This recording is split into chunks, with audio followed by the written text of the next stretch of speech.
Sekinilah sudah persaudaraan kita yang lama kita bina, susah senang bersama.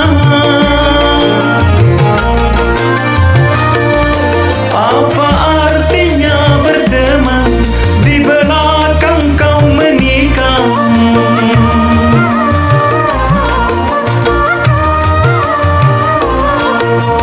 Kau bagaikan pagar yang makan tanaman.